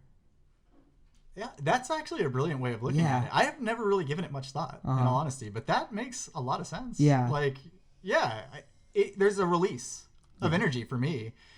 I have all of these thoughts. I might be able to tell them to somebody, but that kind of kills it. I have something now that's, I don't know, when it's on a page, and now it's all on a digital page, but when it's there, it's a release of that energy that I need. I guess I just need to expel from my being. So. Do you find that going to concerts in that way is cathartic for you and it's helped you get through things? Oh, 100%. Yeah. There are times that I'm just feeling, I don't know. Sometimes it's even just, I'm just either down or just caught on something. Like I'm hung up on a girl or something, and I just need to release energy. I need to go to the show, and metal's great for that. I will say, yeah. Sometimes you just need to get in the crowd. Just make sure you bring backup glasses if you are a glasses wearer like myself. You need to. Have you lost glasses? I've had them come off. I've been able to scoop them up, but those times that I don't have a backup pair in my car, I'm like, how do you get home? Like you could wear those like athletic sport goggles. Yeah, right. I'm gonna be out there. Yeah, not the most fashionable look, I would imagine, but hey, you got to do what you got to do. Yeah, that's funny. What do you think makes like a good concert experience versus a bad concert experience as a fan? Like, have you gone home from concerts before and you're like, wow, that just wasn't fun? And if you have, how do those experiences contrast to the good ones, and what do you think makes a good one versus a bad one? I think it depends. Like if we're talking strictly from the artist, if the artist is in a bad mood, that energy, because the energy goes back to the crowd and the crowd gives it to but if the artist is in a bad mood, it can really kill a night. I saw the Strokes. Oh, and dude, I've had some Stroke stories. So but yeah, I fucking love the Strokes. And I still had so much fun. I'm glad you did. I'm glad you did. I've had good Strokes experiences. I had a Strokes experience where the Julian was taking a camera from a camera crew and was throwing it on the ground and then stomping off. I wish he wasn't a dick because I want to love him so much, I understand bro. I just love the Strokes so much. I completely understand that. Literally, I saw him at Outside Lands a couple weeks ago. Okay. He just goes on like an anti-vax rant, like in San Francisco, bro. I'm like, what are know you your doing? crowd first and foremost. Yeah. And he was also like they played for Bernie's. That's what I don't get. I'm like, where does Julian Casablancas? I would love to sit down and Julian Casablancas, if you ever come back and watch this, please do this with me, all right? I want to sit down with you and I want to give you a platform in 4K HD video and great audio to discuss every single political belief that you have, be it social, be it economical. I want to hear your thoughts on everything. I wanted to have a 6-hour podcast with you, Julian Casablancas. That's fantastic. I would be amazed. I would love to watch that because he rarely gives an interview. He did one with Fantano recently, really? And it was the funniest thing ever. His camera. So first off, the room was so dark. Oh really? It looked like he was in like a cave. Like you could, and like the camera, the angle he had it at, like it looked like he had like a bookshelf and he put like a laptop like up there and he was recording himself like aerially, like with like a laptop webcam. Yeah, it feels awkward to start. You know? Yeah. He's so rich though. Like how did that work? Yeah, that's what I was thinking. But yeah, I don't know, like that experience, like I still had a great time. Sure. But I could see how like if an artist being in a bad mood would throw you off with that. Oh, I've had artists that have literally it just started fights. Like they just were in such a piss poor mood and they were yelling at the crowd, usually because they weren't giving enough energy back. And they're like, well, it kind of works both ways. You got to give that energy to get it, right? Mm-hmm. I've had that. And then there's the crowd experience where a couple bad seeds in the crowd can really spoil everything. You know, you get somebody who's too drunk, or now everybody, you know, I do record, I'll admit, you know, obviously Concert Cult, there's recording, but I try to be cognizant of who's behind me, and I don't want to do it even for a full song. There's rarely a time that you'll see a full song from me because I want to also enjoy that song without any obstruction.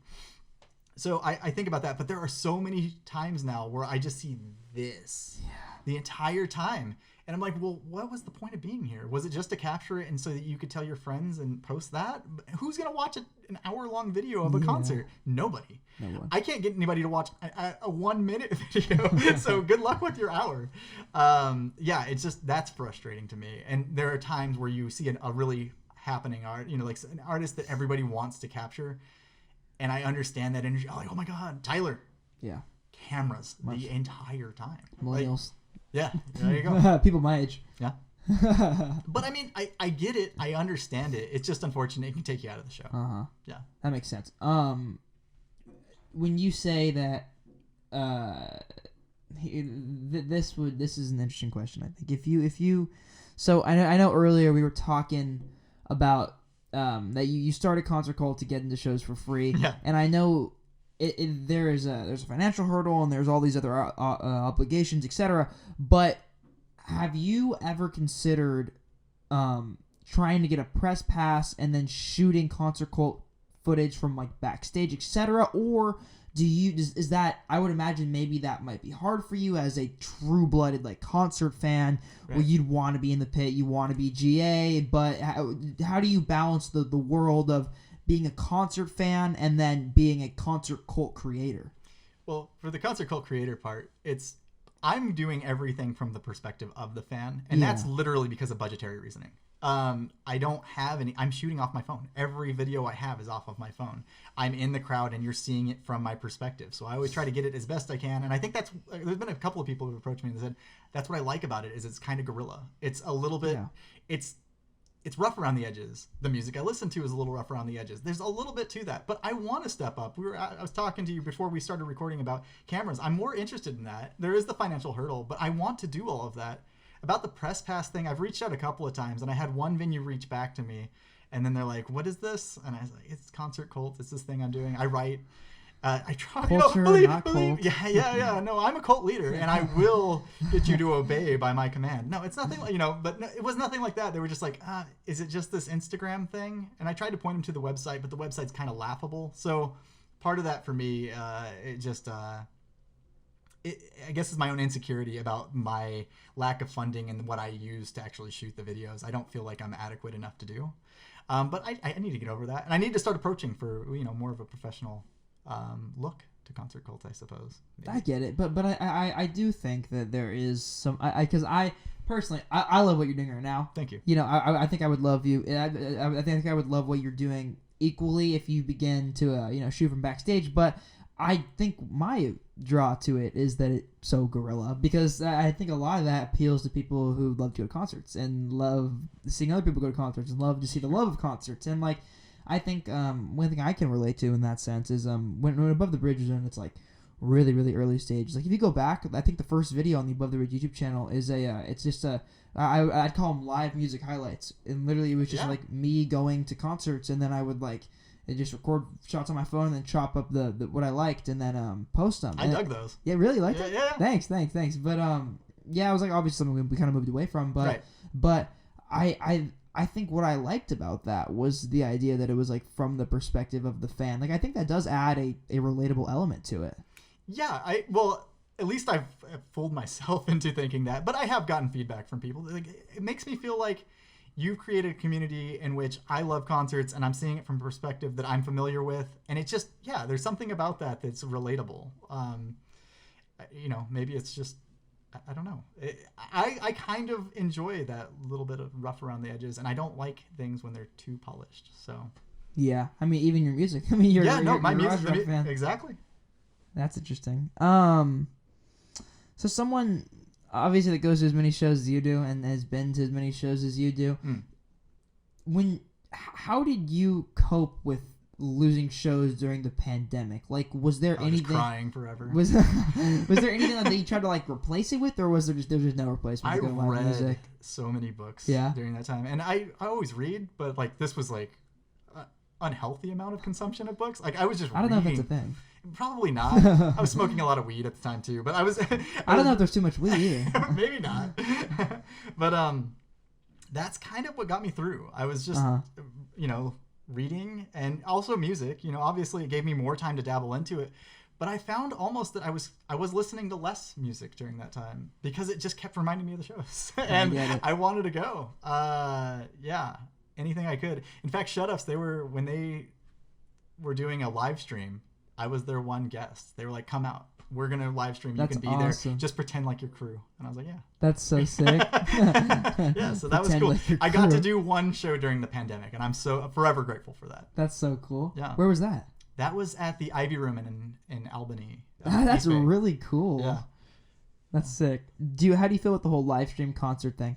Oh, it was rough. I did it. I supported every band I could. I paid for them. I enjoyed it. I would take the videos like I was at the show for Concert Cult. And it was funny. Of my monitor, but I was like, this is not it. We got to get back to it. But obviously, I'm going to support in any way, shape, and form that I can. So I definitely paid for them.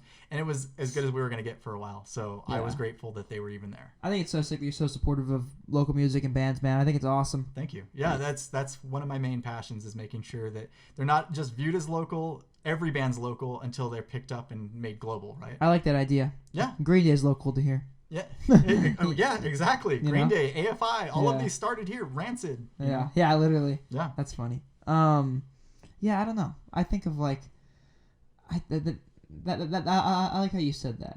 Like every band's local till they're not. I like that idea because I do feel that putting a local music scene or like a local band label on something can definitely like limit certain acts, and I noticed a lot of people react to music differently when I tell them it's local, and it's not that I don't say it in a negative, but when I say it's a local act, they're less interested to go to the show. Number one, especially if they've never heard of them. I don't know if that's just my perception, but I've noticed that if I say like, "Oh, who's the band?" and I go this, and they don't know who it is, and I tell them it's this huge artist, they'll want to go.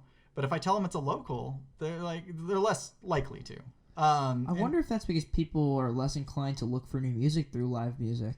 I think it's part of that, and I think the other part is maybe there's a reason they're local is the mentality. Like, no, that's not the case. They just haven't been heard by the right people yet. Yeah. You know what I mean? That's all most music is. I'm not gonna say every band's great. I've seen my share of shit bands. Yeah. But every band deserves a platform, and I try to go out there, and I'm like I said, I get there early.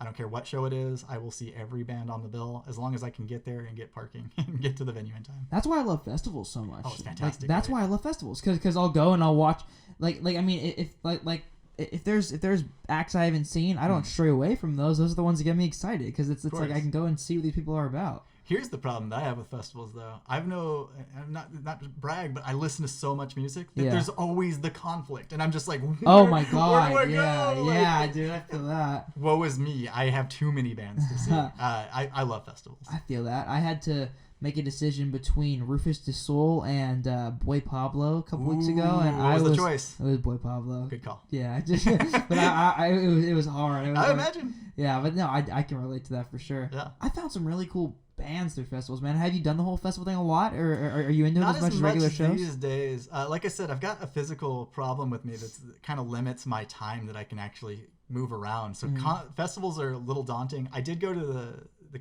Cure did the Daydream Festival back in 2019. And that was down in Pasadena, and I went specifically for that. And it was them, Deftones, so many great bands. I'm failing to remember right now. Pixies played. Fantastic. Pixies great live. Great. I seen them at Ace of Spades of all places. Wow. That was a show that I never expected to hear. Honestly, the sound was so off though. That was a show that was ruined by sound. That's something I didn't think about when you asked that question earlier. Do you think as you've gone to more shows, you've had aesthetic, but like things you like aesthetically more and sound in certain rooms? Oh, 100%. I've said that so many times. 100%, everything 100%. 99%. Yeah, 90. Yeah, we'll go 94% on this. Right. I've grown to know a sound I like. I know venues that can produce sound. But there are nights that, like Ace of Spades produces decent sound. That night, I don't know what it was, but Joey Santiago's guitar was so loud, and it just drowned everybody out. And that, for me, was a heartbreaker. I've seen Pixies many, many times, but that one was just like, oh no, I'm in front row at Ace of Spades. There's only 1,000 people here. This should never happen. And the sound was so off that it was hard to enjoy. Yeah, that makes sense. I've been to really small shows before, like small warehouse shows where the sound's just been terrible, and Sure. it's like to the point where you can't enjoy a show. And Yeah. it sucks because I relate. I mean, sounds is not an easy thing to nail down. Oh, I would imagine that's a very difficult task. It hurts when it happens. Yeah, no, entirely. When I saw Pixies when they opened for Weezer. Yeah, And- I at the Shoreline. Yeah, no, not Shoreline. I saw him at the not the Coliseum, the Oracle. I saw him at Oracle. Oh, great! Yeah, Did you enjoy that show? Oh, I loved it. Weezer live was so surprisingly good. Rivers Cuomo was so great live. They have that down so well. Oh my God. They're an amazing live band. If you fell off, I know so many people are like, Weezer does not the same. Doesn't matter. Great live band. Go see them. I love their new stuff. I think they're both great. their records this year. Yeah. Oh, yeah. Both were really good, Yeah. right? And on very different planes. When Van Weezer came out, I was like, this is going to suck. I was like, this is going to be terrible. It's And not it exactly was- the greatest pitch. I liked it. I really enjoyed it. It's- I was like, this is going to be terrible, man. That's fun. Rivers Cuomo covering Van Halen. I was like, yeah, okay. It worked. And it worked. Because I think they put their own spin on those songs so well. And it was fun. Yeah, it was fun. Exactly. I hate that. I hate that we've like lost the ability to love fun music as we've gotten older, and Sure. it's like people start to like act as if something isn't like sonically brilliant that you can't enjoy It's it. not making my top of list, but I Yeah. loved the album. It was really fun. Yeah, I like that. Fun is like, I don't know. I hate that people can't like fun music. I really hate that. Yeah, I agree. And I know you collect a lot of vinyl, right? A fair amount, not a ton. Because I've always enjoyed like looking through your posts about Sure. vinyl and stuff. When did you start like buying music physically? Was that when you were a kid, or when was that? Oh, yeah. As long as I can remember, like CDs were like the first, and I still have most of my CDs on shelves over in another room. And it's just recently I started getting decent, like into the vinyl collecting because I finally have my first decent stereo, and so I'm picking up vinyls when I can. Very expensive hobby, I will say that. It's like a concert every time you buy one of those damn things. Because of the vinyl boom. 100, yeah, there it is again. Fucking 100%. Dead to me, 100%. Yeah. You're absolutely right. It's the boom, and they know they can capitalize on it, and I'm happy to support. Yeah. Be at local record stores. I try not to buy from Amazon when I don't have to, but when I can only find it on Amazon, I'm gonna fucking buy it on Amazon. And then directly from the artist if I can. Yeah. Bandcamp's great. Really support Bandcamp. People love Bandcamp. go out on Bandcamp and buy something from an artist tonight. That'd be great. 100%. Yeah.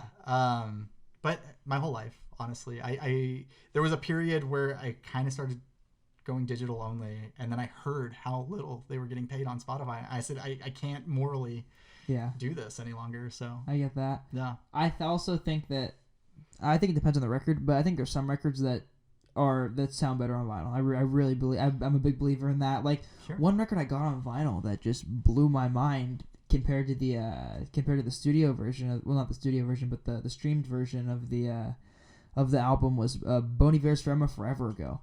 Oh, interesting. Whatever reason, that album on vinyl is a totally different experience. I'll have to seek that out. I think it might be because of the way he recorded the album. Like, Justin Vernon recorded that album in a cabin in Wisconsin, in like a basement on a laptop. I'd have to believe that plays a huge factor in it, right? I would think so, right? Yeah. Radiohead's "Hail to the Thief." I've heard it, digitally. CDs, technically, sonically speaking, the best way to listen to almost anything. But this vinyl that they put out, it's my favorite vinyl, strictly for the sake that it just sounds so amazing. It lifts off the record. You can hear every instrument so clear, and it's haunting. It's beautiful. Does the mix almost sound different? I think the mix is different. I'm not positive on that, Oh. but maybe that's it. I don't know, but that vinyl in particular, get that. That's Listen to interesting. that. I think there's a lot of draw to holding something physically too, like having a physical piece of music. I think there's a lot of draw For to that. me, everything's physical. Like, Yeah, I know, like, I just look around your house, man. Yeah, I know. Again, I'm basically like a neat hoarder, but I collect a lot of things, and like video games are another passion of mine. And we're going towards a digital age, and I like having the actual physical copy. I like to be able to hand it to you and say, like, why don't you check this out? Yeah, you could do that's that. If we're in digital world, I go, you buy it too, I guess, because that's the only way it's going to work, right? Yeah. Unless we start giving out like digital rights, and there's a whole problem with that world. You can't sell your own, I don't sell anything, I keep it all, but if you want to sell that again, you can't. I like having the physical copy. There's something to be said about holding something and saying, this is mine and I own this, I definitely agree. Yeah. And I almost think it's like I don't know. Maybe the reason I feel like that so deeply and why I like vinyl so much is because I'm just a control freak and I like to have the idea of like holding something too. It's Sure. like I own this. This is mine. You know. It's cool too going through somebody else's collection because when they took the time to buy it and it sits on their shelf, that says something. True. Right? Like that's on their shelf and they're willing to display that. And with everything else, and you go, wow, I can kind of tell a story by looking at what they own. As opposed to like scrolling through somebody's phone. Anybody can just go, I'm following this right now. That doesn't tell me much about you. Yeah, that's true. At least not in the same way, from my perspective. You as somebody who I think this is an interesting question to me because I seem like you're as much of a music nerd as I am. When somebody asks you like, what do you listen to? What kind of music do you listen to? How do you respond? It's honestly, I tend to cater it honestly. With what they probably want to hear, which is just a lot of rock music or whatever. Just because that's kind of what I give off. But honestly, that I listen to everything, and I know that's such a stereotype of an answer. Or I listen to everything but country. Yeah, I even listen to some country. I think country. that Orville Peck put out one of the best albums in the last 5 years. I agree with you. Yeah. Tyler Childers' new record's amazing. I'll have to check it out. I don't know country all that well. I went to a Trace Adkins show, and I stand by that. Was a great show. Yeah, I will listen to anything. I have things I gravitate towards, but honestly, that answer is too. I know the answer that they want to hear. It's kind of like when somebody says, "How are you doing?" and you say, "Good." Right, because it's just easier. But if you really want to know, I can give you that answer, but you're gonna have to sit down for 5 minutes. Like a 6 out of 10. Yeah. Exactly. Like nobody wants to hear that, so I just kind of give them the easy answer, unless it's somebody genuinely asking who knows me, and then I'll give them exactly what I'm. That's an interesting analogy and comparison. I've never thought about those two questions in the same way, but I see your point. That was like my actually for 2021, my New Year's resolution was to when somebody asks how are you my New Year's resolution was to answer honestly. I like that. Yeah, I thought it was. I was trying to like let myself learn to be more emotionally open with people. Good. And like more like just honest with people in the way I'm feeling. And I thought that was like a good step. I thought like if somebody's like, "How are you?" and I'm like, I think instead of being like, "Oh, I'm good," I'm not gonna give them an entire explanation of, like my mind state at the current time, but like being like, "Oh, I'm all right. I'm doing okay." I just think that's a start. And people, I think, will respond to that. Yeah, like, I think they do. If they know that you're an honest person, there's something to that. They will trust your opinions more. You're just... If you start with just good as just the normal rote answer, they're not going to turn to you for the... At least that's the way I feel about it. So, good on you. Thank you. Appreciate that. Yeah, but that I just want to ask you that because that question's been like... that's another thing I made a video essay about a million years ago on Above the Bridge is like... How do you answer the question, what do you listen to? And I think, like, generally the best answer is, like, you answer what you're listening to now or what you're listening to at that point in time. But, like, I don't know. Like, it's a weird thing because sometimes when I'm asked that question, I draw a blank. That happens way more than I care to admit because they're like, "Oh, you're the music guy." I'm like, no. Unfortunately, there's so many things that I can... Just today... I listened to some dark wave. I listened to a couple rap albums. It's all over the place. I can't name it offhand. Music is always playing. The only reason music isn't playing right now is we're doing this interview. Yeah. See, I feel that because I listen to music like passively more often than I listen to music actively. But I also I kind of in the past 2 months I was inspired to do this by Tyler the Creator because I heard him talking about this on an interview. And the first thing I've been doing for the past 2 months is when I wake up, I listen to an hour of music actively. So that means I'm not doing anything else. I sit there and I listen and I process. And I'm somebody who I'm such a workaholic that I really hate waking up and like not doing anything super productive right when I wake up because that's been I don't know that's who I am. But I have found that. I think it's a good use of time to do that because I have to remember why I do all this. I have to remind myself why I think what I'm doing matters. And I think that's fabricated in the idea that I really should just remember how much I love music. So every morning I'm waking up and I'm listening to an hour of new music or an hour of or I'll go back and I'll listen to a record that I love that I haven't heard in a couple months or something like that. I respect that because sometimes you need that reminder of why you're into this passion. Because what you're doing is a lot of work. Right? Yeah, I agree. And so you need to put in the time and that reminder of this is why I do this. Yeah. That's totally how I feel. I think live music could definitely be, it's kind of like a check-in too, and how you feel. It's like, because I don't know, sometimes you don't want to go back and listen to music, but I listen to so much music that I think it makes me look forward to the live experiences more. If I didn't listen to as much music as I did, I don't think I would look forward to concerts in the way that I do. Sure.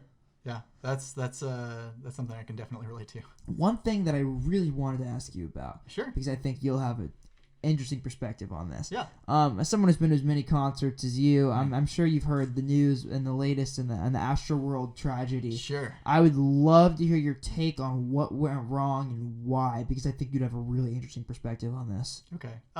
This might be a little controversial of an answer. I think this was inevitable. Not saying that more couldn't have been done for this particular show. I was so saddened. I never want to hear anybody who's going to the thing I love the most in the world to get hurt in any way, shape, or form at these things. And it's sad to hear, like, especially small children were affected by this. But we're talking about these massive crowds. How do you control these massive crowds? It's surprising to me this hasn't happened sooner. And I felt a little bit. I watched the video and I seen that when Travis stopped the show and was like, "Hey, you guys good? Are we going to continue?" Or however he worded it. I don't know. But I can't fully put it on him. As much as as a person, what I've read about him, he doesn't seem like the nicest person in the world. But I can't put this on him.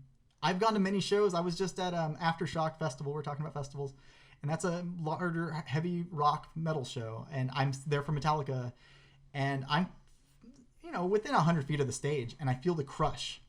And I didn't know how I was going to make it out of there. I watched a daughter get separated from her dad, and she's crying out to him.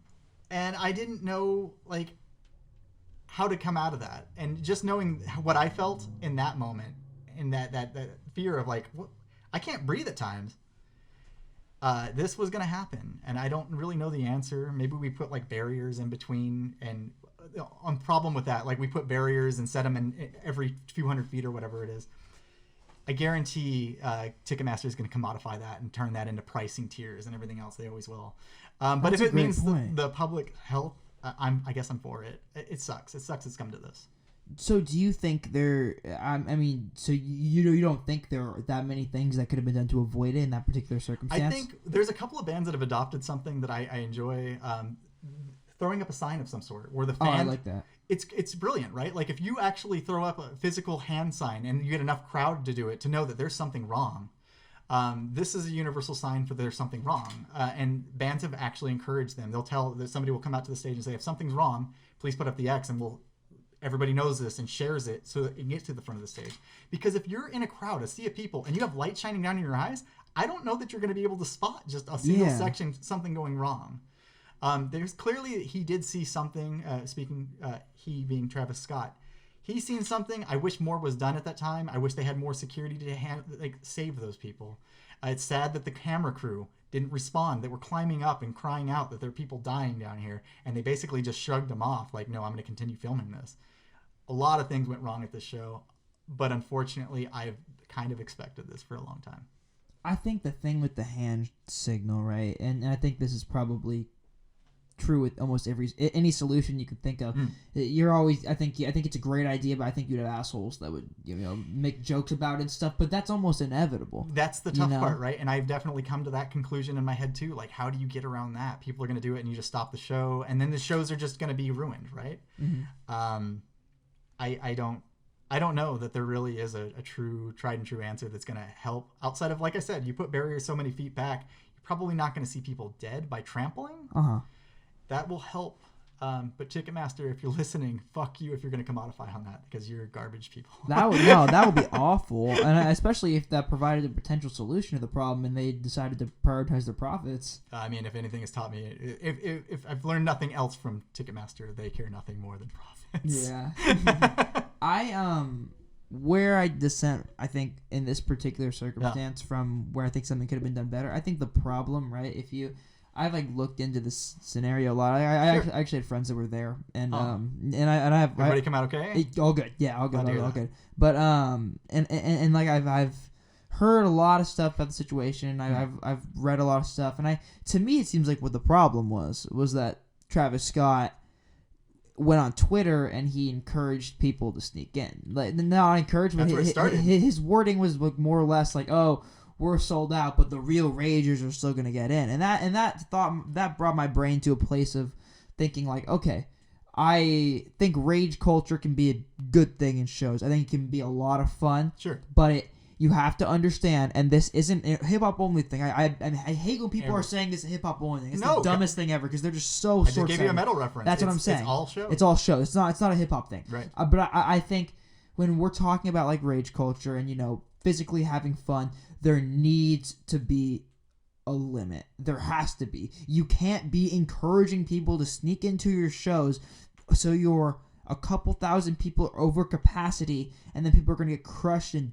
die. That just can't happen, and you can't chalk that up to rage culture. No, and that was that's bad on him. It's bad on the crowd for not recognizing that this is nobody should behave in this way. Yeah. Like, you know what I mean? People are gonna be assholes. Let's face it, right? But the fact of the matter is that people ran into this damn thing, and you're right. That was the start of it. He kind of encouraged this culture to, what I was talking about earlier. There's an energy the crowd gives and that the artist gives to the crowd. If that energy is negative to start, you are going to have anarchy. And anarchy in a show like that can be great, but when things go awry, they're tragic. And that's what happened here.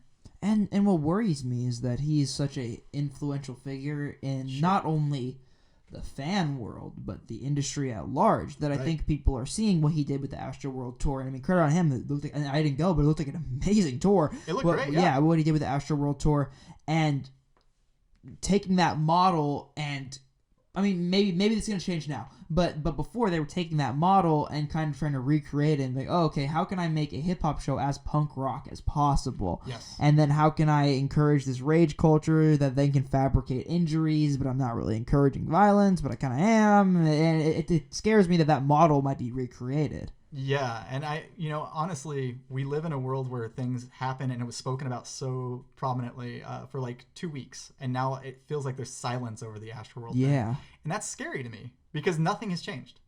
We're gonna go right back to festivals as soon as we can, and I'd like to hear that some steps are being taken to people are going to these shows and they should be safe. Have a good time. That's all you should worry about, is having a good time.